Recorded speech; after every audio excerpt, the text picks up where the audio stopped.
Welcome everyone. Sorry for the delay. For anyone watching at home, I apologise. We have had a fire alarm this morning and we had to evacuate the building. I'd like to thank officers for bearing with us and coming back in from the cold to the meeting. The meeting today is open to the public and is being webcast. We've not received any public questions from members of the public by the submission deadline. Please can I ask members and officers to put mobile phones and other such items on silent mode as so not to disturb the conduct of the meeting. Well, I was going to say there is no fire test planned, but we've had one this morning. So if the fire alarm does go off again, please just do what we did this morning and make your way out to Tudor Square. The agenda and reports for today's meeting are available on the Council's website. Paper copies are also available in the meeting, and there is an agenda reports pack and plus one supplementary pack. I understand that item 9 is not to be heard today, and I will invite officers to confirm this at the relevant point of the agenda. I ask each policy committee member now to introduce yourselves in turn. Councillor Lee. So, Councillor Mary Lee, Darnell Ward. Thank you. Councillor Colin Ross, Doran Totley Ward and Lib Dem spokesperson on this committee. Councillor Anne Whitaker, West Ecclesfield Ward. Councillor Peter Garbutt, Nethersedge and Sharrow Ward. Councillor Brian Holmshaw, Broomhill and Sharrowvale Ward and Deputy Chair of this committee. Thank you. Do we have any apologies for absence today, please? We do, yes. Councillor Gail Smith has sent her apologies. And there'll be Councillor McRooney as well. Thank you. There is nothing on the report that requires us for exclusion of public and press. And do any members wish to declare an interest in any items on the business today? No? Thank you very much. Okay, item number 5 on the agenda is minutes of the previous meeting. If everyone's got sight of those, they start on page 11.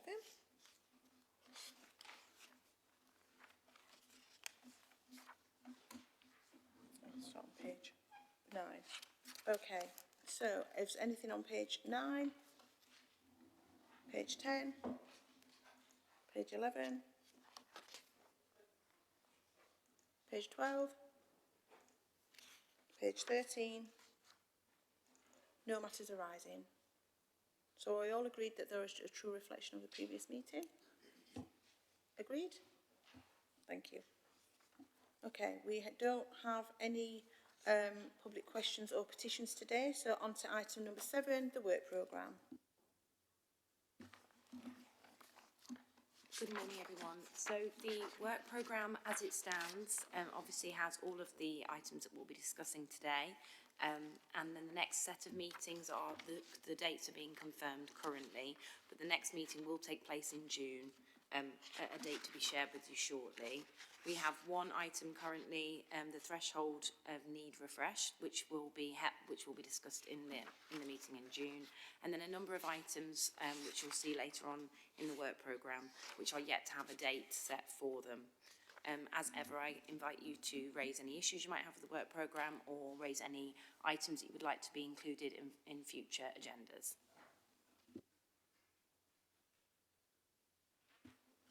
Thank you, Fiona. Does anyone have any questions on the work programme? Oh, that's all good. So now we're on to item number 8, which is the school calendar, and it's been presented by John Bigley. Thank you, John, if you'd like to come forward. Thank you.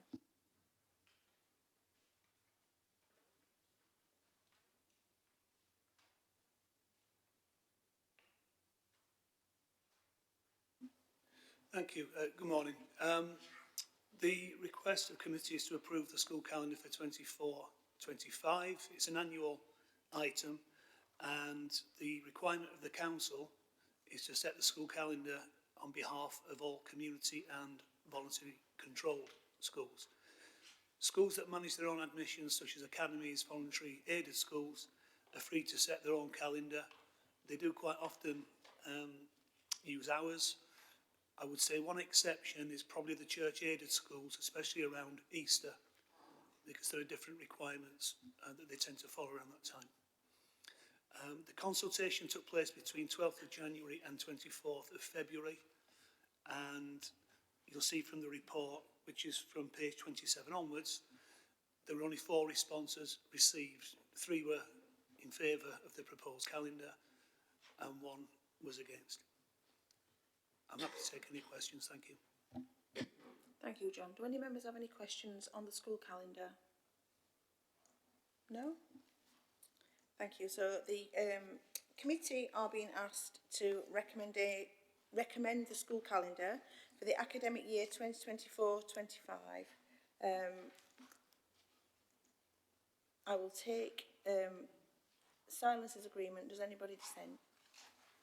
No. So that's endorsed and agreed. Thank you.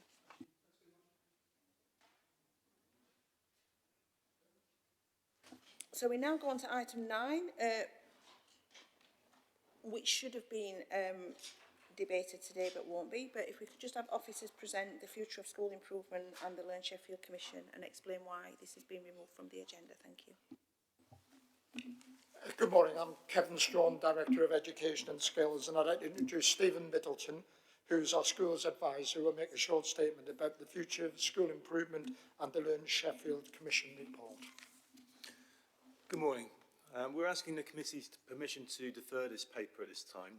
We'd hope to be able to bring the decision to you today. Unfortunately, we were unable to get all of the information that was needed to move forward. There was a concern that a decision would be requested in respect of the future of school improvement without providing sufficient information to inform that decision. So it was felt that the required information could not be obtained quickly enough to get it to committee in time for today's meeting. And so on legal advice, we're seeking permission to defer this paper to the next municipal year. Thank you. Does anyone have any questions for officers on this? And is everyone happy for this to be deferred to later on? Thank you. That's great. Thank you for coming.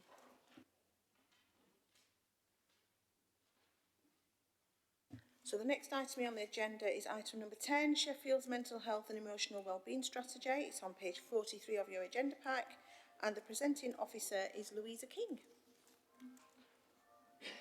Good morning.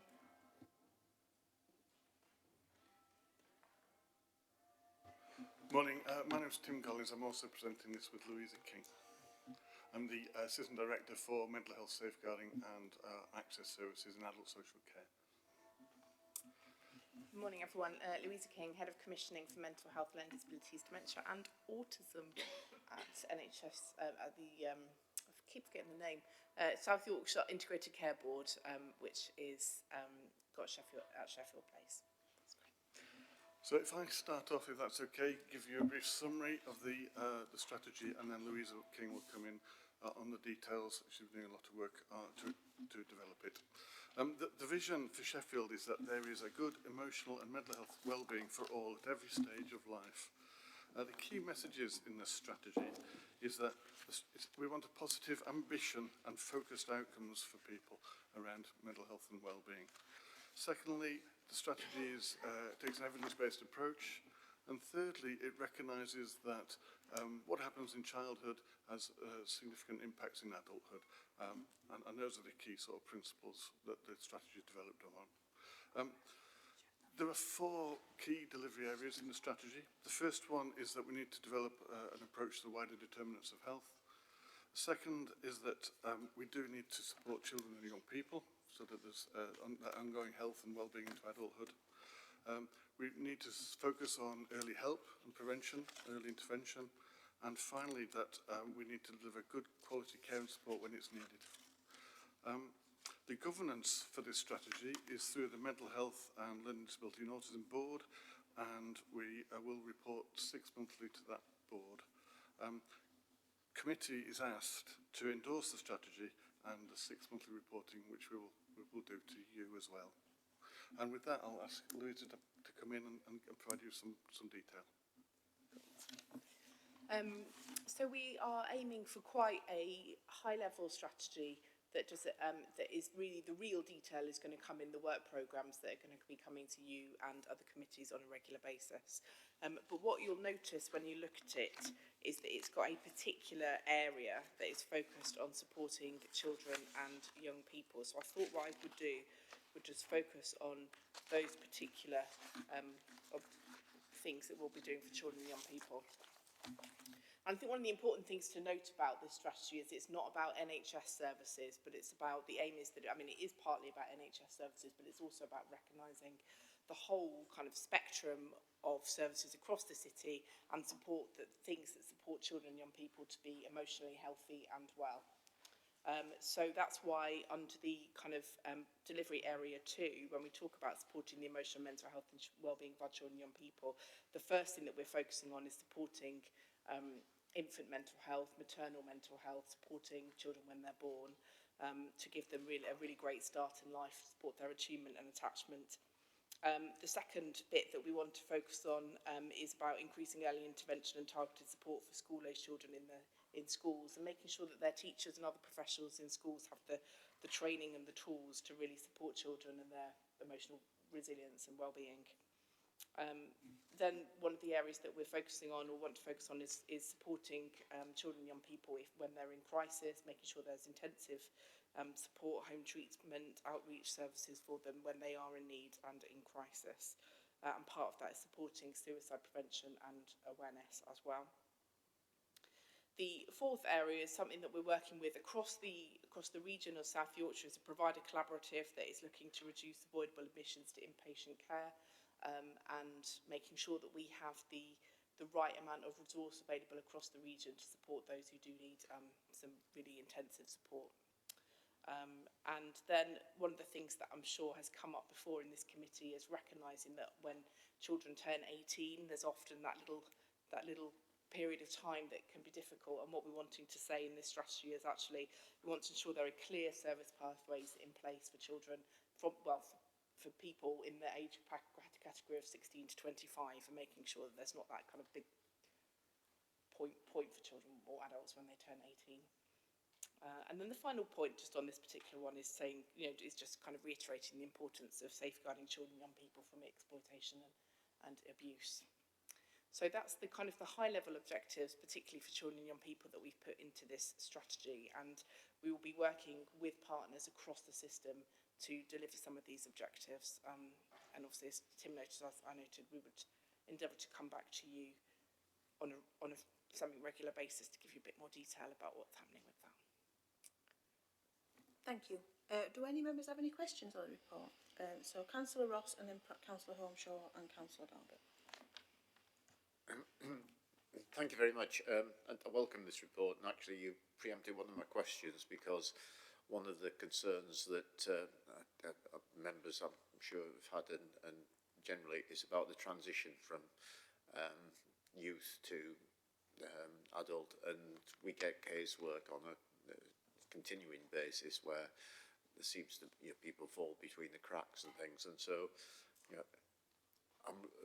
although you've said it, I'm really asking for further reassurance that all age will do exactly what it says on the tin, that it is a smooth, not even a transition, but it's just all linked up between the young people services and the adult services, so that there won't be that break when they have to, parents and the young person have to repeat the whole story again to another set of professionals, and they will feel supported right through a transition time, which actually comes at, for all young people, comes at a difficult time when you're changing from being a school to university, college, work environment, and on top of that, if there are these issues. So just further reassurance about that. The second point is really, I want to endorse the strategy of early intervention in the old adage that prevention is better than cure. Because as has been set out somewhere in the report, actually a lot of the mental health issues are established at a quite young age, and if we can tackle them it might prevent some of the problems in adulthood. So comments on those 2 points, please. Yeah, so shall I kick off and then you can come in? I totally agree with you that the transitions for young people into adulthood is fraught with some difficulties. There isn't just one transition, there's all sorts of different transitions, and I think we've been doing some work for a while on the transitions from children's social care into adult social care, and I think that is working much better now. But there are other transitions across education and health that are outside of the social care domain, which also need considerable development. This strategy says that we are committed to doing that and developing all of those different pathways. Can you come with any more detail? Yes, one of the things that we've been working on in the past year, not myself because I'm fairly new in post, is a standard kind of operating protocol between CAMS and adult mental health services that are based at the Health and Social Care Trust. It's not perfect, but there are things that we are trying to do to kind of build on that to make the transition process a lot better. And we will continue to be exploring things that we can do to make that better. If there are particular case examples that you've got or that you'd like to share with me, I would welcome seeing them if you wanted to. And the other point about early intervention is I think you're right about the points about supporting children at the younger stage, and that's why we have had confirmation that there might be able to invest in additional amounts of money in supporting children in schools and those kind of support teams in schools. So again, I can provide some reassurance that that is continuing to be a focus. Okay, thank you, Chair. Thank you. Councillor Holmeshaw. Thank you very much for the report. You partly answered one of my questions, but my other one is in connection with the board. So very helpfully, how you've answered my question is because there's a grid on the back on page 66, which provides a list of who will be involved in this. And I take it will be involved in this. This has not been agreed yet as a board. So that's actually my first question.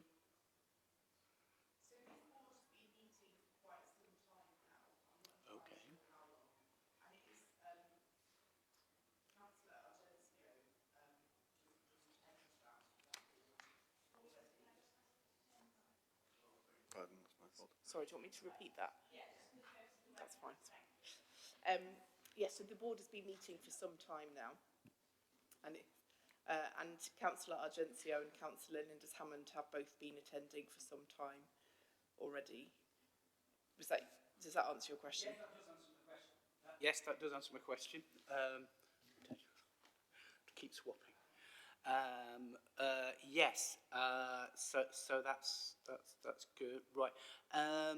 So I'm clear now that it's been meeting since December 22, at least. Okay. I was going to ask about the input and the oversight on a political level from children, families and education as well, which isn't in here. And I know that I really value my engagement with the various groups that I'm, as Deputy Chair, part of, including the carers' voice and some of the others. So I wonder whether there was space there to also include a member from education on there, seeing as it's an all-age strategy. I think you're right to observe that governance group is largely driven by health and adult social care, and representatives from education or children's side would be most welcome. So I'm more than happy to talk to you outside of the meeting about getting that representation. Thank you very much. Thank you. Could I just... Yeah, if I could just come in on that. Historically, this board, there is the Mental Health and Wellbeing Board, and there, let me just go back through. Health and Wellbeing, yeah. There would have historically have been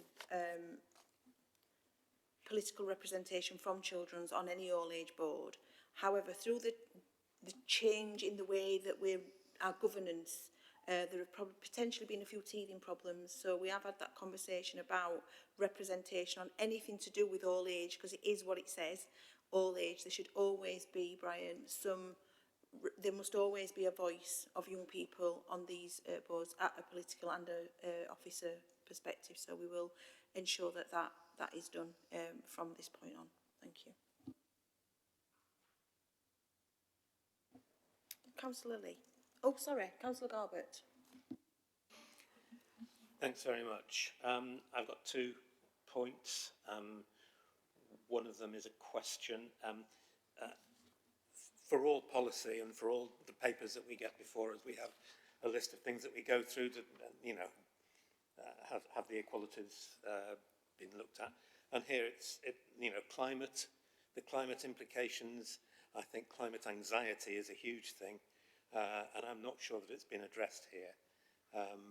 And it's especially big in our upcoming generations. And I wondered if there was any particular thing that you thought we could do regarding that. That's a really good question. I don't see any huge implications for the climate from this particular strategy, but there are sort of subsidiary effects. So, for example, if we develop more providers within the care and support area for young people coming through to adulthood, then they will need to pursue suitable policies in regard to the climate, electric cars, etc. So those policies would be affecting the strategy. I don't see any particularly wider implications, but I'll stand corrected. My point was that there is a lot of anxiety amongst young people about it, and I wondered if there was anything in specific in this paper specifically addressing those types of anxieties. I see. I don't actually think there is, and maybe we need to take that away and give that further thought. And Louisa might be able to correct me if I'm wrong. Climate anxiety might be something that we could pick up in the delivery plans. We've tried not to kind of focus on specific conditions or causes for anxiety in this particular version of the strategy, but I can go away and find out if there's any emphasis on climate anxiety in the work that we're already doing with children and young people, and get back to you if there is anything, and then we can also see if we can pick it up in the delivery plan as well. Thanks very much. Chair, my second point is not directed at the officers here today, but it is to just pick out an element within this. It's on, I haven't got page numbers on mine. Provide earlier help to people who need it. It's that page. Item 2, expand access to talking therapies and increase the range of different therapies available. I'd like the committee to note that in line with what's coming next. Thanks. Thank you. Councillor Lee. Thanks. Thank you. I don't want to address, I think it's a really important point you make about climate anxiety, especially young people, in young people, because, they feel it's very big and they've got their whole lives ahead of them. They maybe feel that they have to tackle the worst effects of that rather than some of us who may not be around to us to have to, deal with the full impact as it comes later on. And I think it's up to everybody in the city, not just the council, to ensure that they have got plans in place and are all working together to try, and that maybe go some way to alleviate the anxiety. If you know that there's a plan, it can just help, even if the plan maybe needs to be revised as we go along. So I think it is important point you make there. Mine is about I think it's a really good report, and thank you. Exactly known. Early intervention right from pre-birth onward is vital. It's that transition bit, isn't it, that is really crucial, because that, making that transition is one thing, but children may have all sorts of underlying issues and problems that are exacerbated at that transitional point, and many go under the radar because they are quiet. The child's response is just to sit at the back of the class, so to speak, and nobody notices them, that they are in a great deal of pain, I guess. So it's about how do we start picking up, how can we pick up those children who who fall under the radar of the adults involved with them, including their families.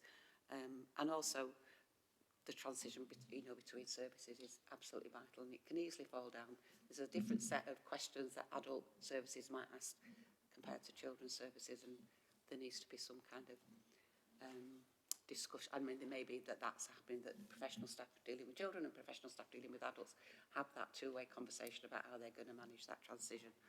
I think so. It's more of those comments. And COVID, again, those kids who were affected when we had in 2019, 20, who were 14, 15, you know, during that transition, during that very vulnerable time, they have gone, maybe they've gone through that period and not been picked up at all. And I just wondered, are we aware of any research, local research, or are we aware of any issues that have arisen?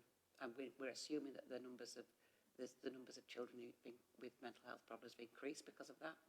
So are they under the radar?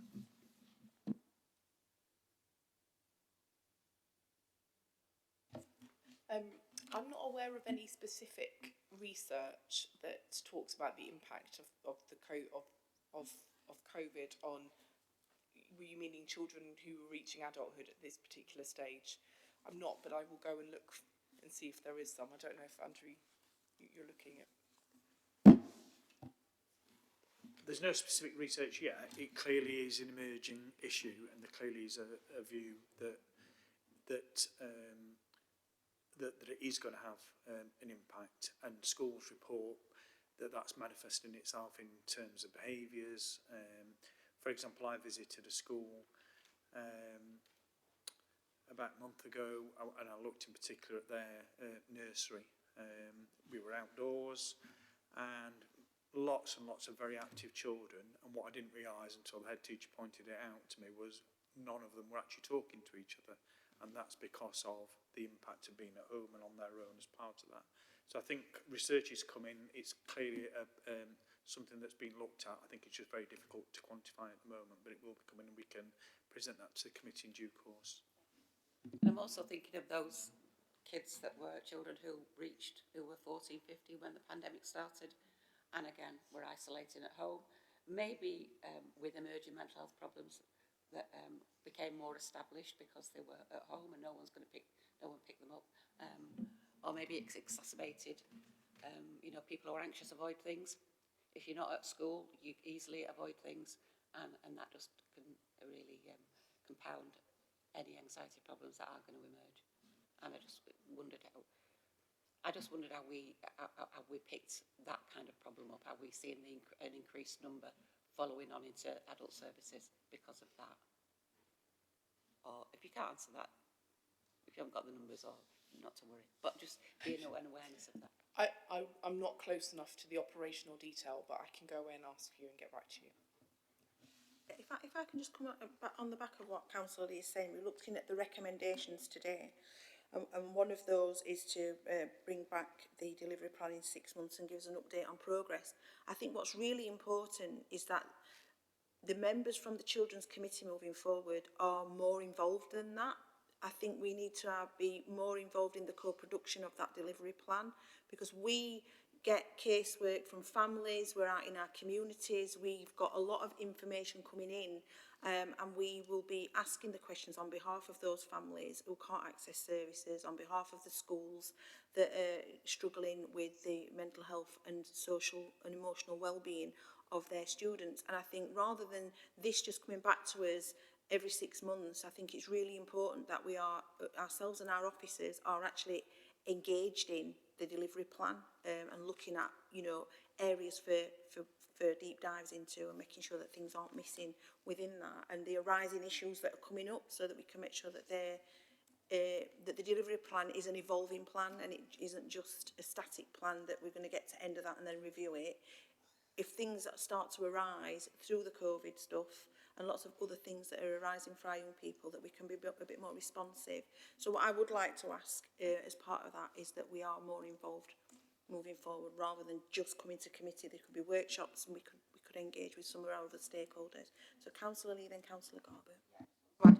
I go back quite a way, and just in the early 80s, when we had high levels of youth unemployment, young people were left school, stuck at home, developing mental health problems, not necessarily because they were unemployed, that obviously made it worse, but they were going to develop a mental health problem, and because they were stuck at home, not out and about seeing anybody, that went, again, it wasn't picked up by medicals, by GPs, wasn't picked up by families until it was well established. And I just think there's those emerging issues were not found until people, didn't sort of pick that up until, you know, a good few years after that period of youth, high levels of youth unemployment.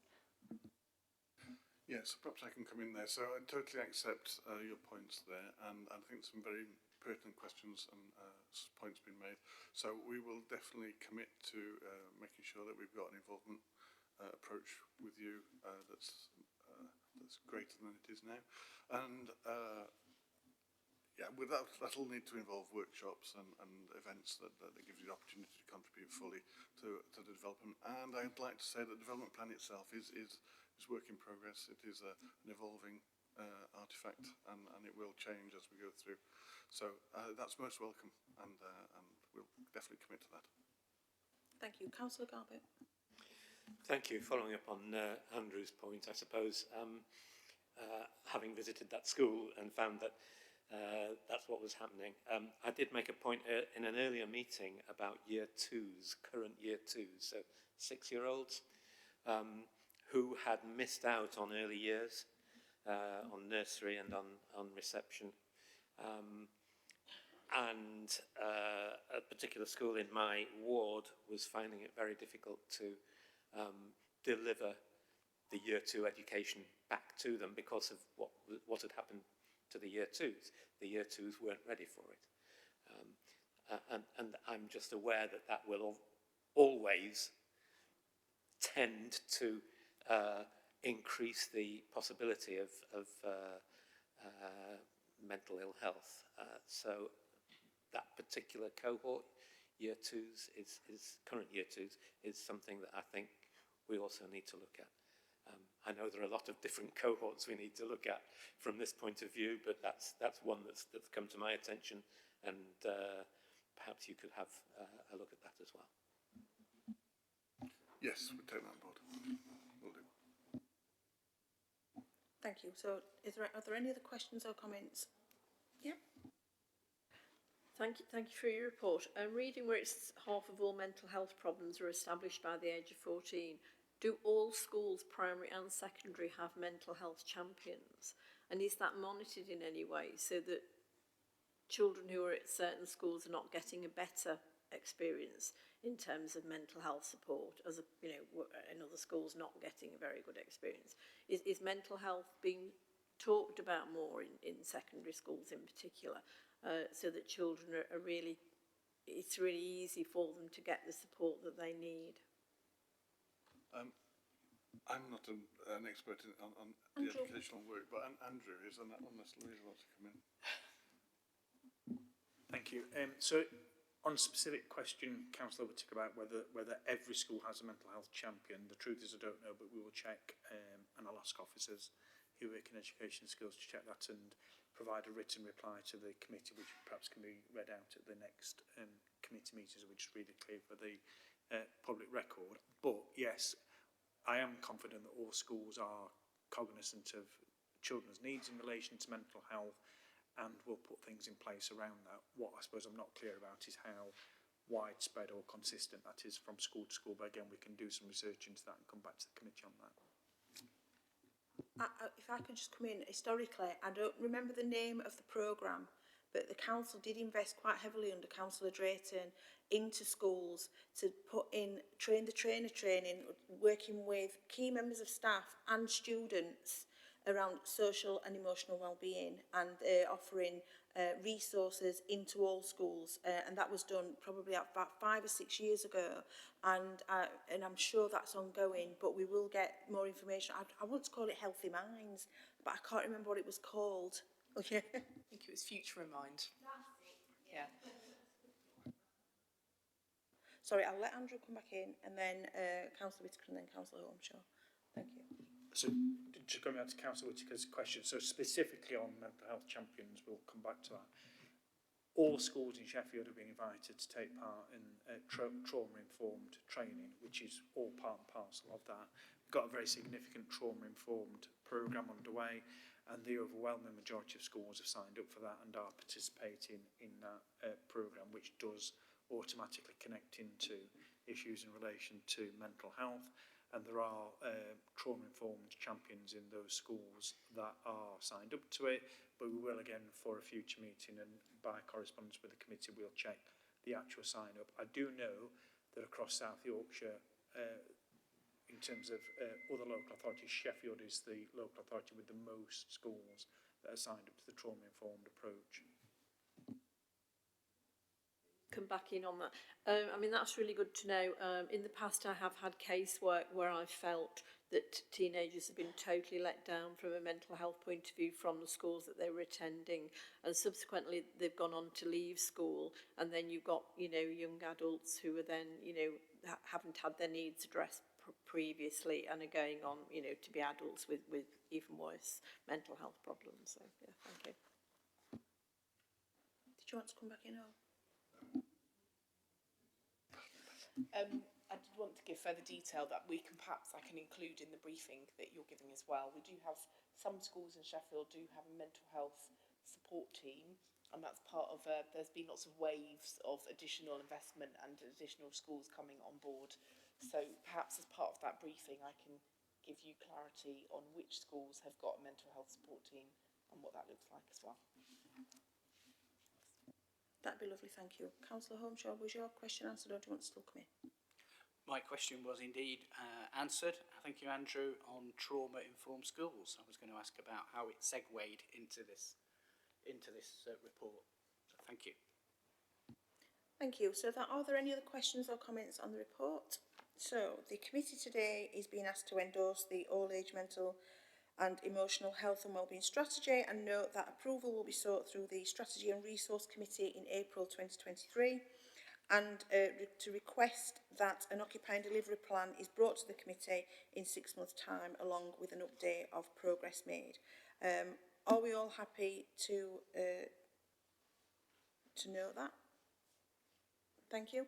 And could I will have it noted that we're going to work more closely together moving forward and do some workshops around that. That's great. Thank you very much for coming today.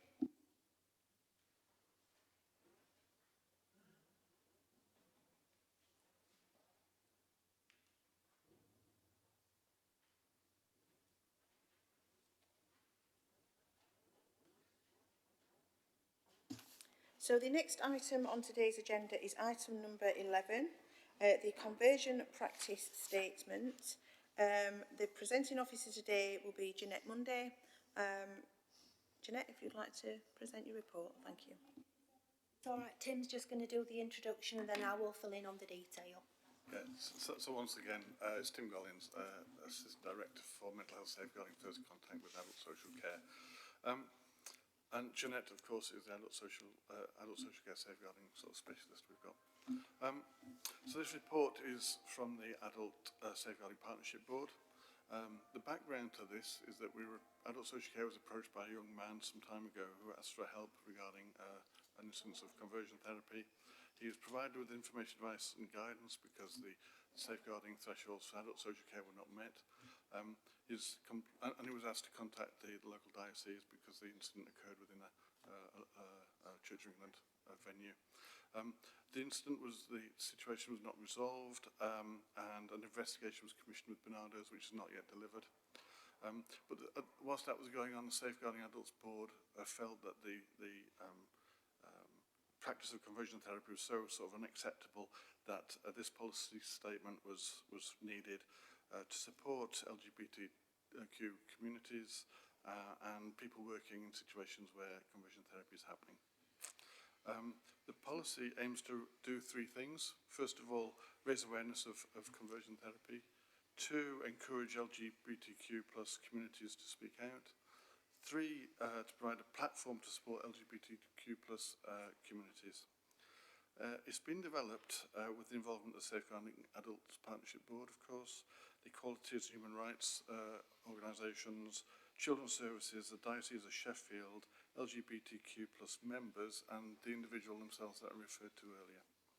The key message of the policy is that conversion therapy is a practice seeking to change an adult's sexual orientation or gender identity on the basis that the person concerned needs to be cured from being LGBTQ plus, and that's harmful and unethical. It's recommended that committee endorse the position statement and the delivery plan, and committee should note that the same approval will be sought from the Strategic Resources Committee on the 15th of March. Committee is asked to agree for the Director of Adult Social Care to bring an update to the committee on an annual basis, and at that point I'll ask Jeanette to come in with further details. Yeah, thank you, Tim. If it's okay, I'll just summarise the report. I've just got one page that just summarises the report and the position statement, just to give a little bit more detail. As Tim's already said, the definition of conversion, and we're calling it conversion practice, the task and finish group preferred the terminology of conversion practice rather than conversion therapy. So the definition of conversion practice that we've been using for this work is that it is an intervention that seeks to change a person's sexual orientation or gender identity.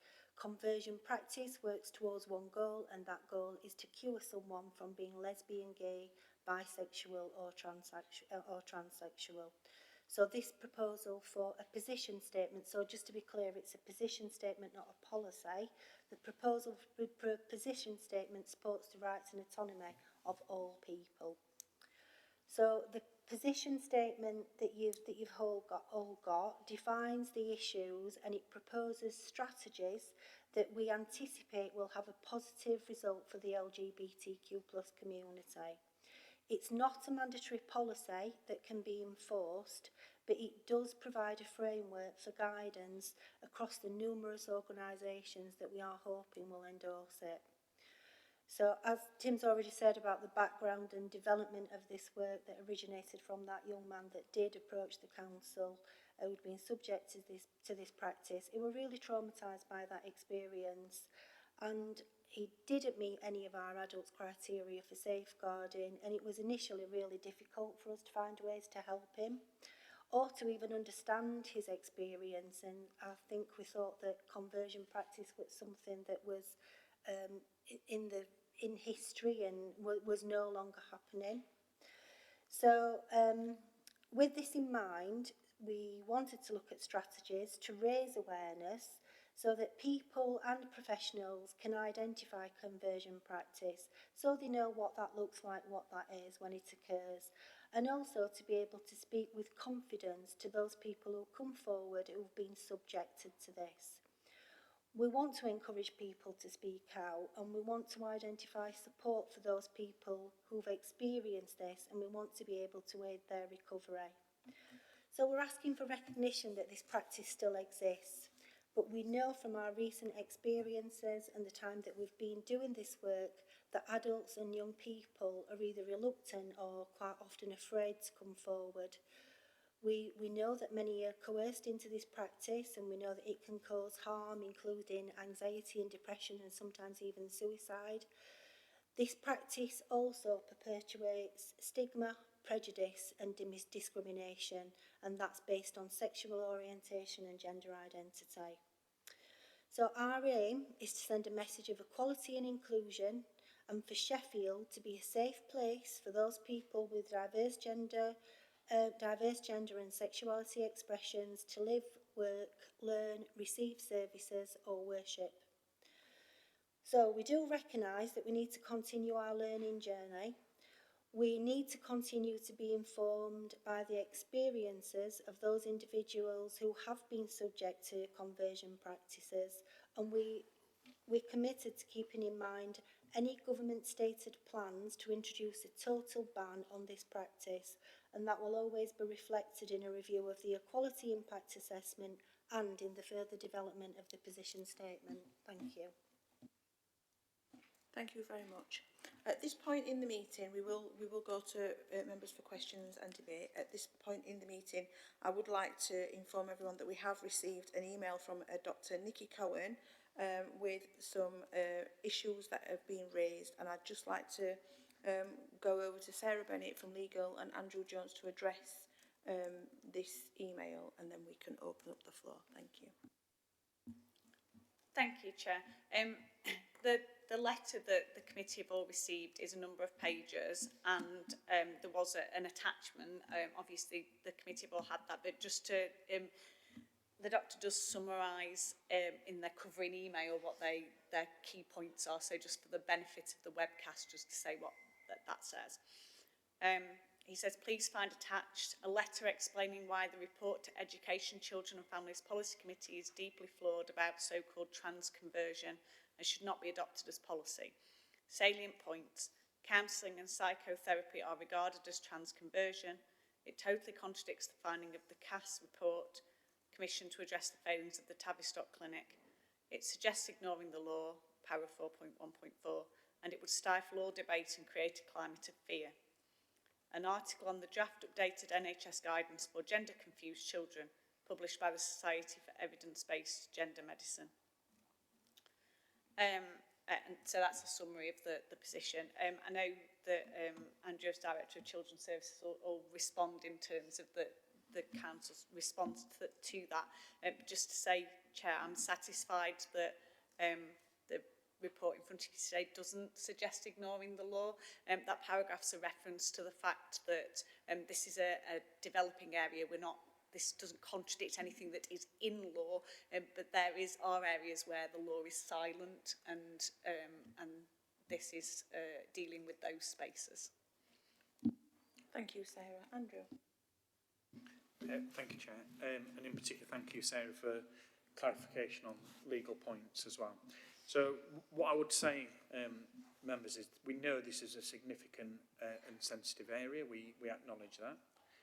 And we have received the view of Dr. Nikki Cowan in written correspondence, and we will be cognizant of the views expressed as the Council adopts and implements this position statement further. The position statement, as was mentioned earlier, though, is just that. It's a position statement. It's not a policy. And the application of the position statement will be a matter of professional judgment on a case-by-case basis. The position statement does not seek to limit such professional judgments and decisions, and that would be my response to that. Thank you, Andrew. I will now open up for questions and comments from members. Councillor Garbett. Thank you, Chair. My point is particularly relevant to what Dr. Nikki Cowan has said.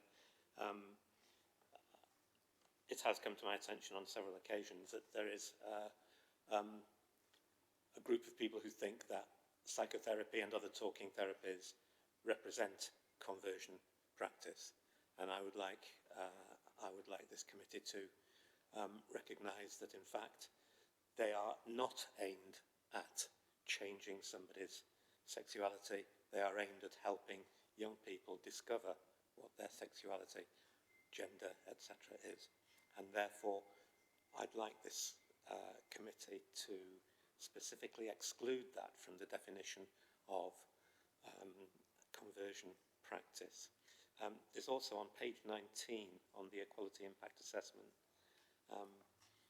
a phrase, gender affirming perspective, which sounds fairly innocent, and a lot of people might think, yes, that's great, but in fact it has a particular impact. If anyone has read the Interim CAS report, then they will know that there are two methods of dealing with people who present as trans to the transgender clinic, the GIDS at the Tavistock. One of them is to affirm that gender, and those people whose gender is affirmed then go on almost exclusively to become transgender, and a lot of those then go on to detransition later on because it was the wrong decision for them. Whereas the other approach, which isn't gender affirming, it's a wait and see thing. About 80% of the people desist from, they don't want to go through with being transgender, and they will either become lesbian or gay, or go on in some other way. So the term gender affirming is an actual, it actually has a meaning other than just, yes, that's nice, isn't it? So I'm very aware that that's a phrase that has a particular meaning that I would like to explore ways of putting it that doesn't go down that particular technical route. Does that, have I made myself clear there? Yeah, if I can just get some clarity, what you're asking for, can you just... Yeah, I think the Let me know term what you're asking gender for. affirming perspective would tend to mean that people would be sent down that route willy-nilly, and that most of those people would become transgender, even though it may not be the right thing for them in the end, because they would, a certain proportion of them, and again, we don't know how many, because the Tavistock never kept very good records on that, which is one of the things that appears in the interim cash report. We don't know how many, but a lot of them will detransition because it was the wrong thing for them, and they've gone through both the medication, which is the puberty blockers, and the either the estrogen or the testosterone, depending on the starting sex. And some of them have also gone through the surgery, so they might end up being, having been castrated and not being able to function fully as an adult. So can I just bring this back in then, Councillor Garbutt, if that's all right, and just take some advice about what you're asking for from I'm asking for an alternative wording to gender affirming. You're probably asking for an amendment, but we need to ask Sarah about that. I think the difficulty we have here, Chair, is that this position statement has been adopted by a different organisation who is asking us to endorse it. So it's their position statement. The council can either choose to endorse it or adopt it or not. We can't change somebody else's position statement. We can say we would only be prepared to adopt it if it said something different, but I think we'd have to propose what that wording would be.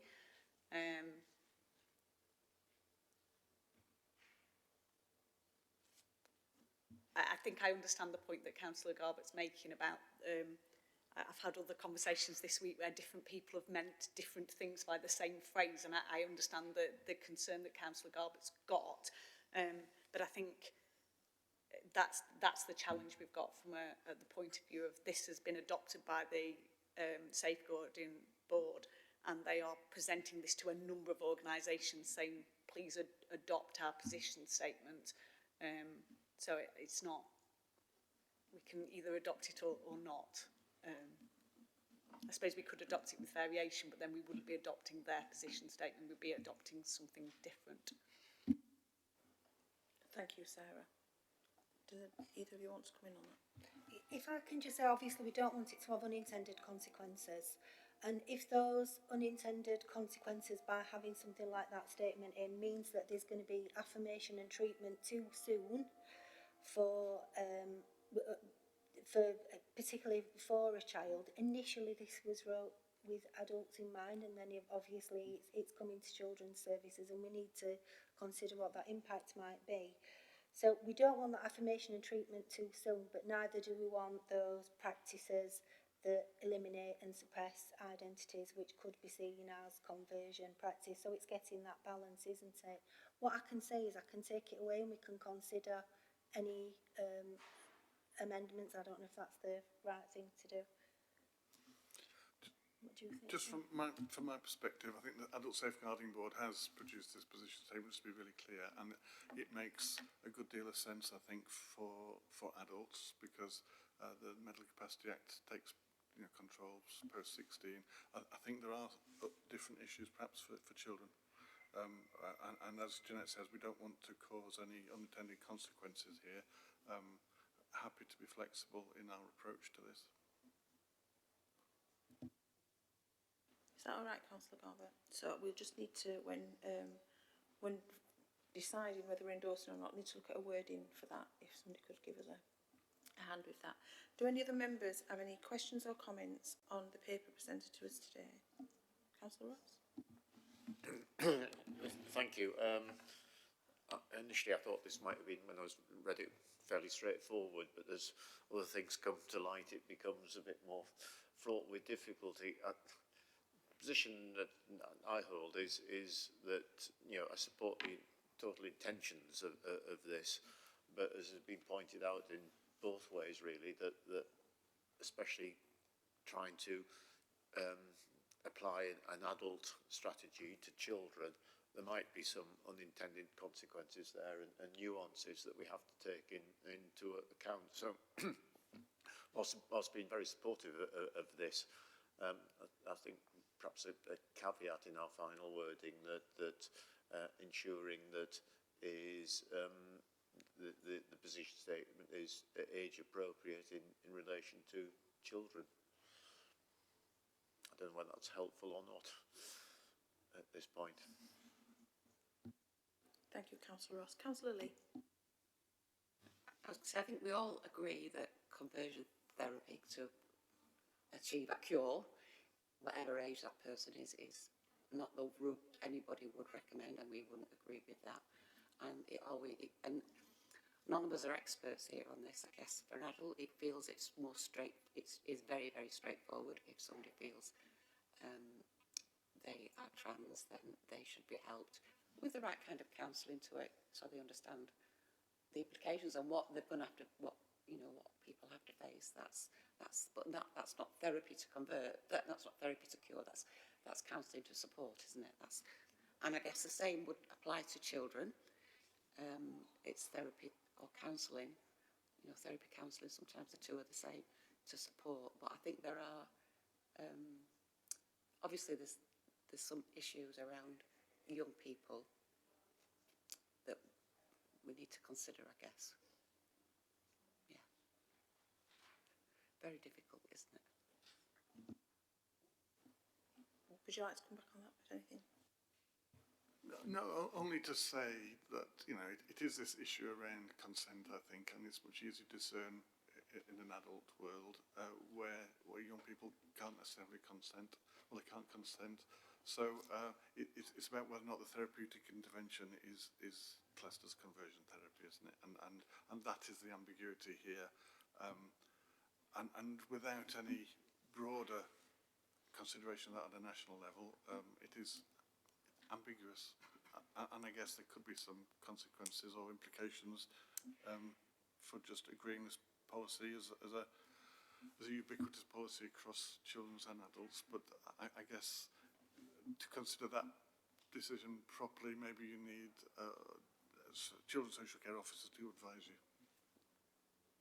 I think that's the way I was kind of leaning here. I think we welcome this and I think some people keep referring to it as policy and some people are referring to it as a statement. This is a position statement, isn't it? It is not a council policy, and it's from adult services. I think we're right. I think there needs to be some for us moving forward in our work programme. The children's services need to take a look at this as well.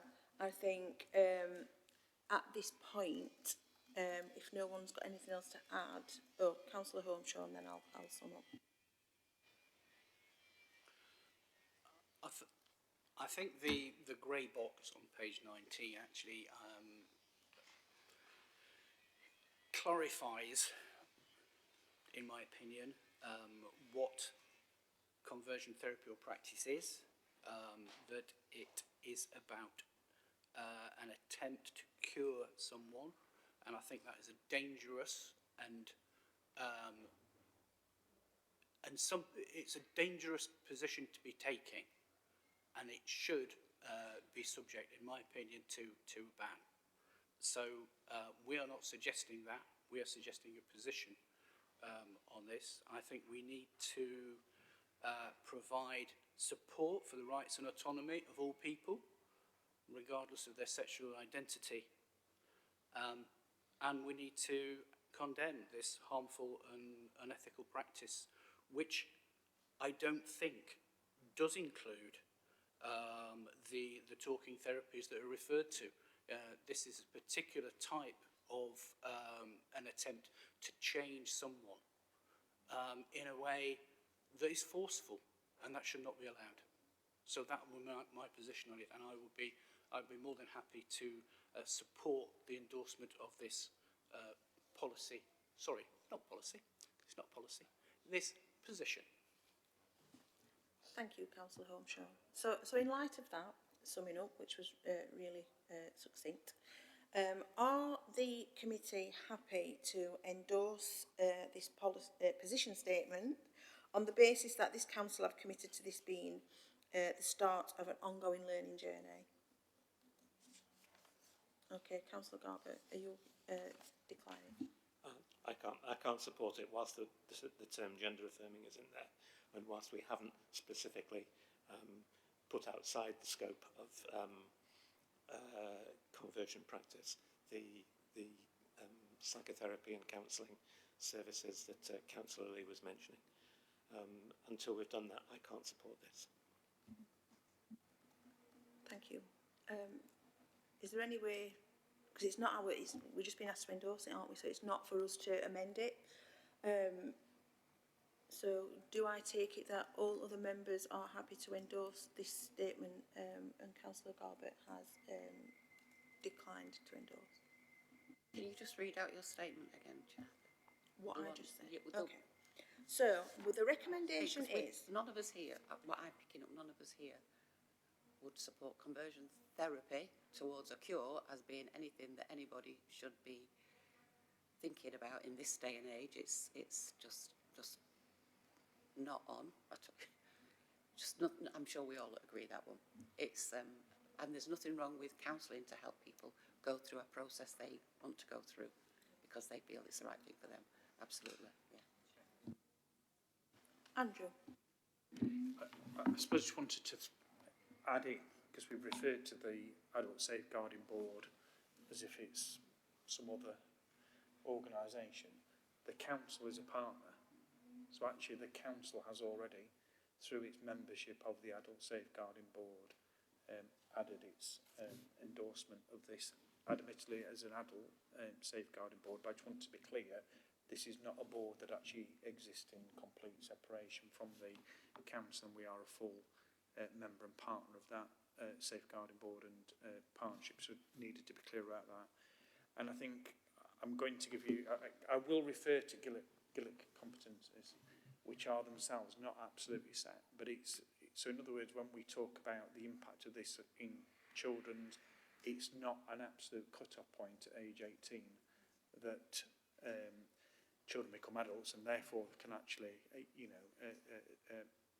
be protected by this statement. In truth, children under the age of 18 can consent to medical, clinical support, interventions or whatever, and actually that age is not fixed, that is based upon an individual clinical assessment of their competency to do that. Hence my original response to Dr. Cowan that actually this does not seek to actually limit individual professional judgments on a case-by-case basis. Thank you, Andrew. I'll read the recommendations again, and then I'm happy to review the statement with regards to endorsing this statement. So the recommendation is: 1. Endorses sign up to the Safeguarding Board Conversion Practice Position Statement and Delivery Plan, noting that approval will be sought from Strategy and Resource Committee on the 15th of March 2023, and requests that the Director of Adult Health and Social Care to bring an update to committee on an annual basis regarding implementation on the statement. I'm happy to take advice from other members and professionals in the room, but we are proposing that this committee endorse on the basis that the council have a commitment to this being the start of an ongoing learning journey, and potentially adding, and with the continued work with other professionals in this area.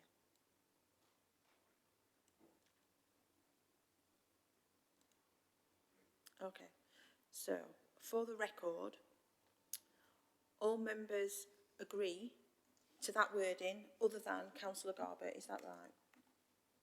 Councillor Holmeshaw? Yep. Councillor Whittaker? Councillor Ross? Councillor Lee? Yes. Thank you. Thank you very much. I would hope, though, that we do continue to work on this together when the final reports do come in, and if there are any changes or amendments, that this comes back to a workshop maybe, so that children's services are involved in that as well. Thank you. Sorry, if I can say, sorry. children's services were part of the task and finish group, but not yet. Yeah, thank you very much. So we would take that commitment to do some wider work with you. Yeah, and I think it's an awareness, building awareness of members as well of this. It is really, really important.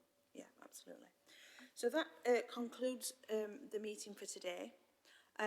What I would, Councillor Holmshaw. I just wanted to thank officers for their work on this. It's obviously taken a long time, and it's gone through a number of different departments, public health and adult and other departments as well. So thank you for your work. Thank you. And as co-chair of this committee, and this being our last meeting of this committee and this municipal year, I would like to thank you all as colleagues for the work that we have done over this year. And I would like to thank Councillor Rooney, who's my co-chair, who's not here today because he's not well, and he is recuperating and hopefully getting plenty of rest, ready to come back fighting fit after May. But I would also just like to remember Councillor Murphy, who's no longer with us, who we lost, unfortunately, earlier on in the year. But again, I would really like to thank you all, because we've done some really good work together around alternative provision and lots of other things this year. So thank you all very much. I'd like to thank officers for putting up with us all, meeting our demands. So yeah, thank you. Councillor Corbett, did you just want to add one more thing? Yes, again, it's been a pleasure working on this committee. I won't be standing for re-election, so this will be my last meeting. So thanks very much to everyone who's with whom we've worked really well, I think. Thank you. And that's the end of today's meeting. Thank you.